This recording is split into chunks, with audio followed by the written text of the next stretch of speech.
Hello student, क्या हाल चाल। हम उम्मीद करते हैं कि आप लोग जहाँ पर भी होंगे बहुत अच्छे से और बहुत बढ़िया से। इसके साथ साथ आप सभी केमिकल बॉन्डिंग की तरफ बहुत स्ट्रांग होंगे।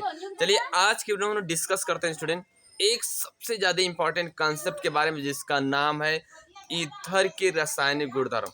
अब हम लोग को देखना ईथर के रासायनिक गुणधर्म होता क्या। इसके पहले हम लोग क्या क्या पढ़े हैं बता दे रहा हूँ। उसका लिंक इस वीडियो में हम डाल देंगे। बता दे रहे हैं कौन कौन सा कंसेप्ट सीखे। हम लोग पढ़े हैं ईथर का इंट्रोडक्शन, क्लियर। उसके बाद ईथर में नामकरण या ईथर के नामकरण। उसके बाद ईथर के समावयवता, और उसके बाद फिर पढ़े हम लोग ईथर के भौतिक गुणधर्म।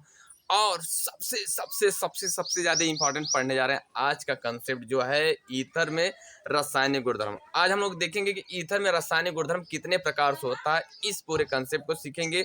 उसके बाद उनमें एक कंसेप्ट को बहुत अच्छे से डिस्कस करेंगे, क्लियर। तो चलिए सबसे पहले हम देर ना करके अपने उस कंसेप्ट को लिखते हैं जिसको आज हम लोग को डिस्कस करना है, और जो सबसे ज्यादा इम्पोर्टेंट है 2024 के एग्जाम के लिए, क्लियर। चले तैयार हो सब लोग, तैयार हो जाओ। चलो, हेडिंग क्या है? Chemical properties, chemical properties, properties क्या है? Chemical properties of ether. Chemical property of ether. किसी कोई दिक्कत नहीं ना? केमिकल प्रॉपर्टी ऑफ ईथर आ रहे बस। फिर सुन लो, हम लोग पढ़ने क्या जा रहा है ईथर के रासायनिक गुणधर्म। ये बहुत ज्यादा इंपॉर्टेंट है आपके एग्जामिनेशन के लिए। इसके साथ साथ अगर हम हायर क्लासेस की तैयारी भी कर रहे हैं तो उनमें भी ये सबसे ज्यादा इंपॉर्टेंट, क्लियर। तो चलिए सबसे पहले हम उस कंसेप्ट को लिख दिए हैं। क्या है? Chemical property of ether. Hindi बोले तो रासायनिक गुणधर्म। ईथर के रासायनिक गुणधर्म क्या होता है? ईथर के रासायनिक लिख दे रहे हैं इसको भी। ईथर के रासायनिक गुणधर्म क्या है? ईथर के रासायनिक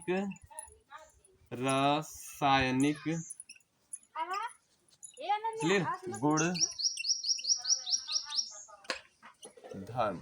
ईथर के रासायनिक गुणधर्म आ रहे हैं। सबसे पहले सवाल है जो बच्चा आज नया देख रहा है उसके लिए मैं सबसे बता दे रहा हूँ सबसे पहले कि ईथर के रासायनिक गुणधर्म से पहले हमको सीख लेना होगा ईथर क्या होता है। देख लो एक बार फिर से। जब ऑक्सीजन की दोनों संयोजकता बच्चों, किसकी? ऑक्सीजन की दोनों संयोजकता, यानी ऑक्सीजन का परमाणु क्रमांक होता है 8, इलेक्ट्रॉन विन्यास करेंगे 2 6 होगा। अब इसको 8 पूरा करने के लिए चाहिए कितना? 2। फिर से नहीं समझ आया सर जी। हम जानते हैं ऑक्सीजन का परमाणु क्रमांक होता है 8, संकेत होता है O। इलेक्ट्रॉनिक विन्यास करेंगे तो 2 हो जाएगा, 6 होगा। आपको मालूम होगा कि 6 है, और इससे पहले आपको मालूम है कि जिस तत्व के 72 कोष में अगर 8 इलेक्ट्रॉन होता है वह अस्थायी होता है। क्या होता है? अस्थायी होता है। तो 8 पूरा करने के लिए उसके 72 कोष में अगर इलेक्ट्रॉन जितना है, उसके 72 कोष में इलेक्ट्रॉन जितना है वो उतना ले सकता है 8 पूरा करने के लिए। मतलब इसके 72 कोष में 6 है तो 8 पूरा करने के लिए कितना लेगा? 2 लेगा। कितना लेगा? 2। क्लियर। तो हमने बोला क्या कि ऑक्सीजन की दोनों संयोजकता, क्लियर, दोनों संयोजकता अगर कार्बन के द्वारा कंप्लीट होती है, किसके द्वारा? कार्बन के द्वारा संतुलित होती है ना, इस यौगिक को हम बोलते हैं, क्या बोलते हैं? ईथर बोलते हैं। क्या बोलते हैं? ईथर। यही है ईथर। अब हमको देखना है ना ईथर के रासायनिक गुणधर्म कितने होते हैं। ईथर में रासायनिक गुणधर्म कितने होते हैं? एक मिनट। क्लियर। ईथर में रासायनिक गुणधर्म कितने होते हैं?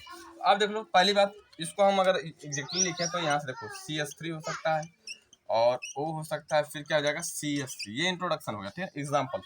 अब ईथर में जो रासायनिक गुणधर्म होता है ना, बेसिकली वो होता है कितने तरीका से?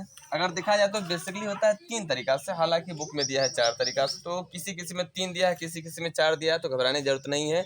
हम जो एग्जाम में आते हैं बस 3 तरीका से आते हैं और ज्यादा नहीं आते। चलो, तो सबसे पहले 3 तरीका सीख लेते हैं। पहला तरीका क्या है? ऑक्सीजन में जो हमारा कार्बन कार्बन के बीच में जो ऑक्सीजन है ये भी अपना रासायनिक गुणधर्म देगा। क्या देगा? रासायनिक गुणधर्म। आ रही बात समझ? क्लियर। किसी को दिक्कत? तो हम बोलेंगे क्या? देखो पहले 3 समझ लेते हैं। बेसिकली हम बोले क्या? कार्बन कार्बन के बीच में जो ऑक्सीजन है, ऑक्सीजन के रासायनिक गुणधर्म, यानी हम लिखेंगे ईथरी ऑक्सीजन के रासायनिक गुणधर्म। देखो ईथरीय ऑक्सीजन, ठीक है। हेडिंग अलग अलग बुक में अलग अलग दिया, लेकिन बेसिकली यही होता है। ईथरी ऑक्सीजन की क्रिया, बस क्रिया, ठीक। क्रिया लिख लेना है, बस क्रिया लिखना, क्रिया क्रिया, क्लियर। आगे बस। दूसरा इसका है, अब तो कार्बन कार्बन के बीच में ऑक्सीजन कहानी खत्म हो गई, यानी ईथरी ऑक्सीजन। समझ रहे हो? ईथरी ऑक्सीजन क्या कि ईथरी ऑक्सीजन क्या होता है कि कार्बन कार्बन के बीच में जो ऑक्सीजन होता है उससे बोलता हूँ ईथरी ऑक्सीजन। ठीक है। तो अब रासायनिक गुणधर्म में सबसे पहले ये रिएक्शन भी देगा, क्योंकि इसके ऊपर लॉन पे इलेक्ट्रॉन है, तो ये लेविस क्षार करेगा, लेविस के अनुसार ये क्षार का बिहेव करेगा, यानी ये 2 इलेक्ट्रॉन किसी को देगा। क्लियर, ये हो गया। अब उसके बाद हमको देखना दूसरा टॉपिक जो है ना, क्या है कि कार्बन और ऑक्सीजन बंध की अपक्रिया। तो लिखेंगे हम लोग कार्बन बंध ऑक्सीजन आबंध आबंध की क्रिया। दिख रहा सबको की क्रिया। क्लियर। नेक्स्ट तीसरा जो हम बोले ना, तीसरा नेक्स्ट अगर देखा जाए तीसरा रिएक्शन ना, तो क्या लिखेंगे, संपूर्ण एल्किल की क्रिया, यानी लिखेंगे संपूर्ण एल्किल किसकी है, संपूर्ण एल्किल की संपूर्ण एल्किल की क्रिया। आ रही बात? चलो तो ठीक, फिर से एक बार फिर से हम डिस्कस कर लेते हैं, फिर से बोलिए। हम लोग पढ़ के आ रहे हैं रासायनिक गुणधर्म, ईथर के रासायनिक गुणधर्म। और आपको मालूम होगा कि ईथर के रासायनिक गुणधर्म जो होते हैं ना, रासायनिक गुणधर्म वो 3 तरीका से होते हैं। पहला है 2 कार्बन के बीच में जो ऑक्सीजन होता है उसकी रासायनिक गुणधर्म, उसके बाद दूसरा है ऑक्सीजन और कार्बन के बीच की क्रिया, और तीसरा जो है ना एल्किल की क्रिया। ध्यान सुनो, ईथर हो गया, ईथर में हमारा पहला रिएक्शन होगा क्या, ऑक्सीजन जो है इसके ऊपर लॉन पे जो इलेक्ट्रॉन, इसके रासायनिक गुणधर्म, उसे हम बोलेंगे ईथरी ऑक्सीजन की क्रिया। उसके बाद दूसरा है क्या, कार्बन और ऑक्सीजन के बीच की क्रिया, कार्बन और ऑक्सीजन आबंध की क्रिया। तीसरा क्या है इसका, ये एल्किल और ये, यानी जितना भी एल्किल है ईथर के अंदर पूरे एल्किल की क्रिया, तो हम बोलेंगे सिंपल से संपूर्ण एल्किल की क्रिया। ये 3 तरीका से होता है। अब कहोगे सर चौथा क्या, चौथा भी बता दे रहे, पूरा ईथर का क्रिया, यानी संपूर्ण ईथर का क्रिया। अब इसका मतलब क्या है कि ऑक्सीजन और एल्किल सब एक साथ अक्रिया देंगे, तो इसे बोलेंगे हम संपूर्ण एल्किल का अक्रिया। क्लियर, इतनी बात समझ आई, आ रही सबको समझना। तो ये चौथा है। तो ये हमारा जो 3 है ना, ये सबसे ज़्यादा इंपॉर्टेंट, इनसे रिएक्शन बहुत ज़्यादा आता है। और सबसे ज़्यादा रिएक्शन आते किससे बता दे रहा हूँ, सबसे ज़्यादा आते हैं ना एल्किल वाला से, सॉरी एल्किल नहीं, सबसे ज़्यादा आते हैं हमारे जो रिएक्शन है कार्बन बॉन्ड ऑक्सीजन की बनती, इनसे ज़्यादा रिएक्शन आते हैं, सबसे ज़्यादा। चलो इसका स्क्रीनशॉट लो, उसके बाद आगे चलते हैं।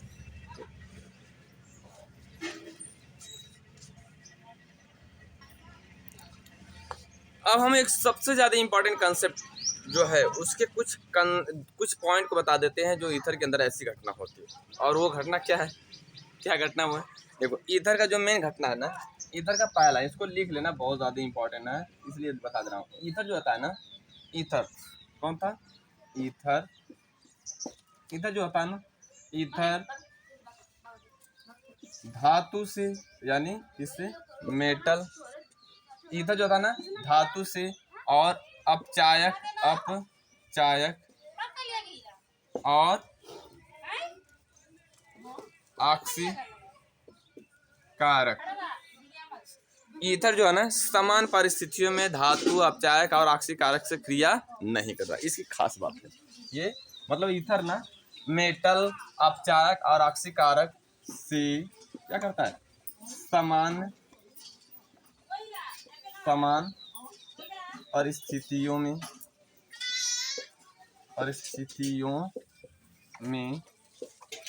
क्रिया नहीं करता है, क्रिया नहीं करता है। क्लियर, आ रही बात समझ बाबू, आ रहा है ना। दूसरा देख लो, दूसरा क्या, ईथर जो था बहुत कम क्रियाशील होता है, ईथर कम। ये कंसेप्ट जान जाओगे तो आपको आने वाले फ्यूचर में तकलीफ नहीं होगी, प्रॉब्लम नहीं होगी कोई भी कंसेप्ट सॉल्व करने के लिए। क्लियर, तो ईथर जो होता है कम क्रियाशील होता है, और कम क्रियाशील होने के कारण और अधिक वाष्पशील होने के कारण इसका नाम ही ईथर पड़ा है। कम क्रियाशील होता है। क्लियर, आ रही बात।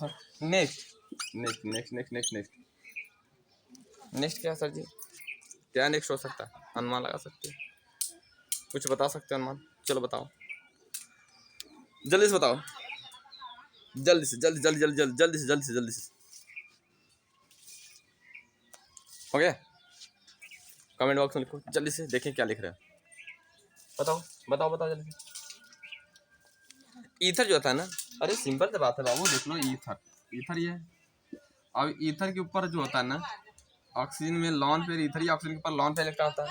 ये कौन सा बिहेव करेगा, इलेक्ट्रॉन डोनेट करेगा, क्या होगा, according to Lewis concept, when the any organic compound donate of the electron in chemical reaction is called the Lewis base. मतलब कि जब कोई ऑर्गेनिक कंपाउंड अगर इलेक्ट्रॉन किसी को देता है, 2 इलेक्ट्रॉन किसी को देता है, तो वो कहलाता है बेस लेविस के अनुसार। तो ये क्या होता है, लेविस क्षार होता है। यहाँ पर लिखेंगे यह देखो इसके पास लॉन पे इलेक्ट्रॉन है ना, तो ये क्षार होगा। ये इसकी मेन कंसेप्ट है, इससे आपकी पूरी कहानी पूरी जानकारी रिएक्शन के मिल सकते हैं और ये हेल्प होगा आपको रिएक्शन समझने में। ये लेविस लेविस क्या होता है, क्षार क्षार होता है, इसको हटा दे रहे हैं, क्षार होता है। अरे बस चलो देख लेते हैं। लेविस क्षार था, किसी को दिक्कत? यह कौन, ईथर, यह लेविस क्षार, ये इनके मेन कंसेप्ट है। ईथर की जो रासायनिक गुणधर्म का हमने ओवरऑल मेन कंसेप्ट निचोड़कर बता दिया है। केवल आपको अच्छे से रिवाइज करके अपने कंसेप्ट को तैयार करना है। क्लियर? चलो चलो इसका स्क्रीनशॉट लो, उसके बाद आगे चलते हैं।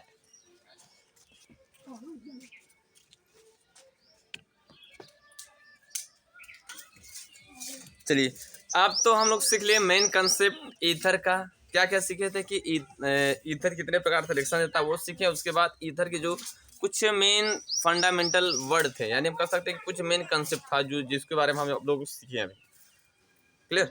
चलो अब हम लोग देखते हैं कौन सा कंसेप्ट आगे दिखना है। तो हमारा जो रिएक्शन पहला था, हमने बोला था ना कि ईथर 3 प्रकार से रिएक्शन देता है। कितने प्रकार? 3। पहला था ईथरीय ऑक्सीजन की क्रिया, दूसरा था कार्बन और ऑक्सीजन बंध की क्रिया, तीसरा क्या था हमारा पूरा एल्किल समूह की क्रिया, चौथा भी बोले थे हम लोग की संपूर्ण ईथर की क्रिया। संपूर्ण ईथर की क्रिया यानी ऑक्सीजन की और एल्किल की दोनों की साथ क्रिया। ठीक ठीक ठीक ठीक ठीक। अरे चलो चलो चले चलो। तो देखो हमारा पहला रिएक्शन दे रहा हूँ। पहला रिएक्शन क्या है, ईथरीय ऑक्सीजन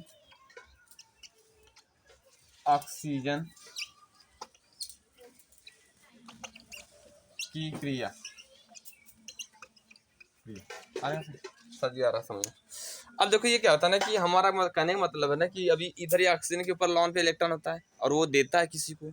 जब देता है तो कौन ले सकता है, जिसके पास इलेक्ट्रॉन कमी होगी, या तो फिर कोई अम्ल लेगा, क्योंकि अम्ल भी बोलता है अकॉर्डिंग टू लेविस कॉन्सेप्ट की जो इलेक्ट्रॉन लेता है उसे हम बोलते हैं अम्ल बोलते हैं। लेविस ने क्या कहा था कि जो रासायनिक पदार्थ होते हैं, मतलब वो रासायनिक पदार्थ जो इलेक्ट्रॉन लेते हैं उसे अम्ल कहते हैं। तो अब ये क्षार है, ये इलेक्ट्रॉन देता है, तो ये किससे रिएक्शन करेगा? अम्ल से करेगा। किसके साथ? अम्ल के साथ। आरे बस में एकदम बराबर। चलो तो अब हम यहाँ पर लिखेंगे ना, इसका सबसे फर्स्ट रिएक्शन होगा अम्ल के साथ जब क्रिया करता है, जानते क्या बनता था? ये अम्ल के साथ अगर क्रिया करता है कौन? ऑक्सीजन, ये बनाता है क्या बनाता है? ये बनाता है एल्किल ऑक्सोनियम लवण। क्या बनाता है? एल्किल ऑक्सोनियम लवण। चलो तो यहाँ पर लिख सकते हैं अम्ल के साथ क्रिया, अम्ल के साथ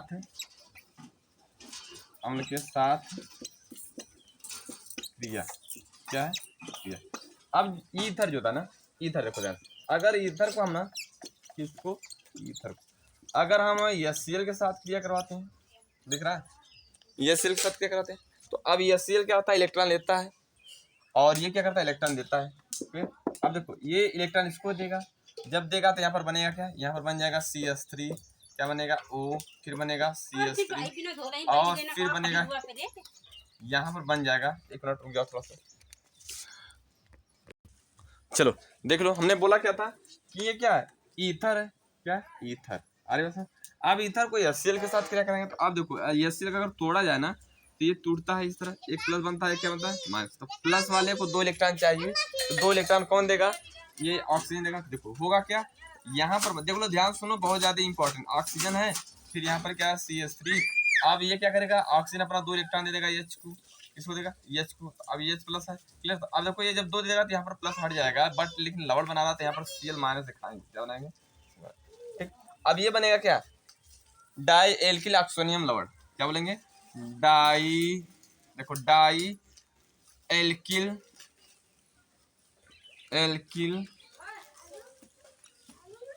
ऑक्सोनियम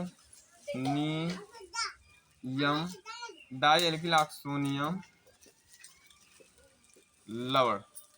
क्या है? डाई एल्किल ऑक्सोनियम लवण। क्लियर? अरे बस अब इसके अलावा और देख लेते हैं हम लोग, दूसरा इसे लेते हैं, अगर हम मान लीजिए H2SO4 से करवा रहे हैं क्रिया, किससे, H2SO4 से क्रिया करा रहे हैं, तभी भी ये क्या होगा देख लो ध्यान से, H2SO4 ले लिए। अब H2SO4 में यहाँ पर H निकलेगा तो H को इलेक्ट्रॉन चाहिए, क्या चाहिए, H को इलेक्ट्रॉन चाहिए, तो यहाँ पर बनेगा CH3 और ऑक्सीजन बन जाएगा CH3। अब उसके बाद ये 2 इलेक्ट्रॉन देगा, H ले लेगा, और उसके बाद फिर होगा क्या बाबू, यहाँ पर हो जाएगा HSO4 माइनस, क्लियर। तो अब ये क्या बन जाएगा हमारा, ये बनेगा डाई एल्किल ऑक्सोनियम लॉर्ड, ये भी कह सकते हो डाई एल्किल ऑक्सोनियम लॉर्ड, और यहाँ पर क्लोराइड भी लिख सकते हो, तो यहाँ पर सल्फेट लिख सकते हो, यहाँ पर बोलोगे डाई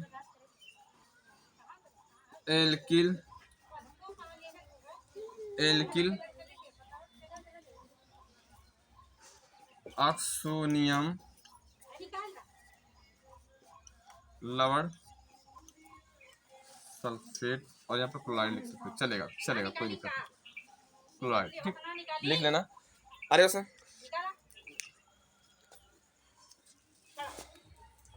इसको हटा देंगे, लवण जब लिख रहे हो तो क्लोराइड सल्फेट लिखेगा, यहाँ पर देखो सल्फेट, और यहाँ पर क्या लिखोगे क्लोराइड, क्लोराइड, चल ये हो गया। आगे बस यहाँ से 2 इलेक्ट्रॉन इसको देगा बस। चलो स्क्रीनशॉट लो इसका, फिर चलते हैं।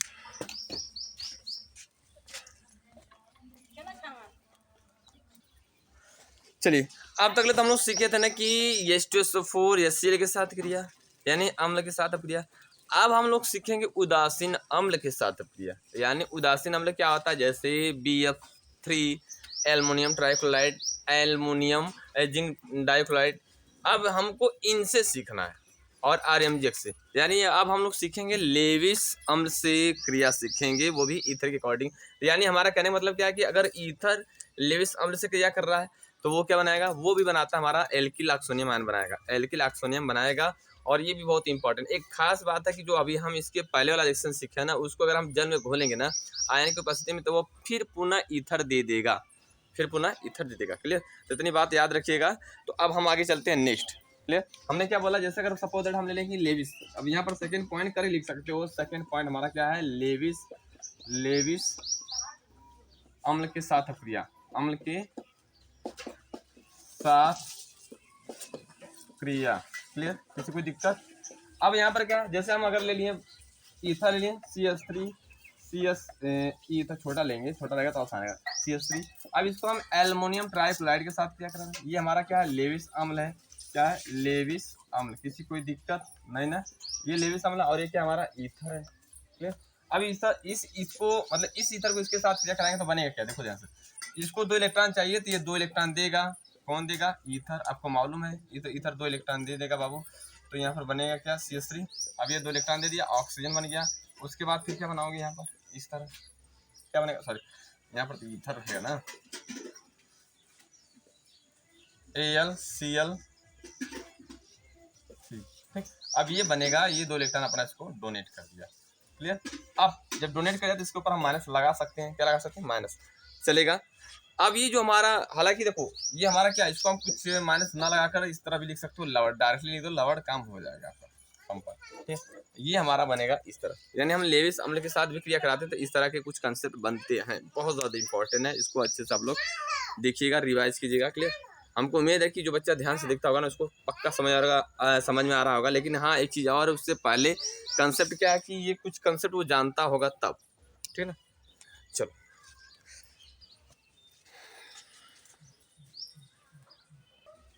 आगे बस, चलो अब हम लोग दूसरा रिएक्शन लिखते हैं, इसका दूसरा रिएक्शन लिखते हैं। अगर हम ईथर ले लें, क्या ले लें बाबू, ईथर ले लें।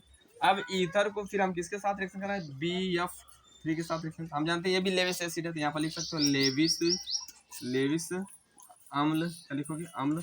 और ये क्या है, क्षार, लेविस क्षार लिख सकते हो, चलेगा, या तो ईथर लिख दो डायरेक्ट ईथर। अब इसको रिएक्शन कराओगे तो बनेगा क्या, ये 2 इलेक्ट्रॉन अपन डोनेट करेगा, किसको डोनेट करेगा बाबू, इसको डोनेट करेगा, और ये ईथर है, ईथर डोनेट करेगा, तो यहाँ पर बन जाएगा BF3, और यहाँ पर लिख दो लवण, सिंपल, ये क्या है, लवण, इतना चलेगा। अरे इसमें एल्किल ऑक्सोनियम आयन नहीं बनाएगा, इसमें आपको याद रखना है। अगर कोई पूछेगा कि क्या होता है ईथर लेविस अम्ल के साथ क्रिया करता है तो कहोगे कि बस ये क्या बनाता है, लवण बनाता है, कॉम्प्लेक्स लवण, ये जटिल यौगिक है। यहाँ पर लिख सकते हो जटिल लवण, जटिल, एक मिनट, जटिल लौट, और ये भी क्या है, जटिल लौट। अरे लेकिन अगर वो सांद्र H2SO4 या HCl या तनु HCl या तनु H2SO4 के साथ क्रिया कराएगा तो बनाएगा एल्किल ऑक्सोनियम आयन। ये दोनों में डिफरेंस। अगर कोई पूछ देगा कि अगर ईथर लेविस अम्ल के साथ क्रिया कर रहा है या तनु अम्ल या सांद्र अम्ल के साथ क्रिया कर रहा है तो दोनों में क्या अंतर है, तो तनु और सांद्र के साथ क्रिया करेगा तो एल्किल ऑक्सोनियम आयन बनाएगा, एल्किल ऑक्सोनियम लवण बनाएगा। लेकिन अगर लेविस अम्ल के साथ क्रिया कर रहा है ईथर तो बनाएगा कॉम्प्लेक्स कंपाउंड यानी जटिल यौगिक बनाएगा। ये इनकी सबसे खास बात है।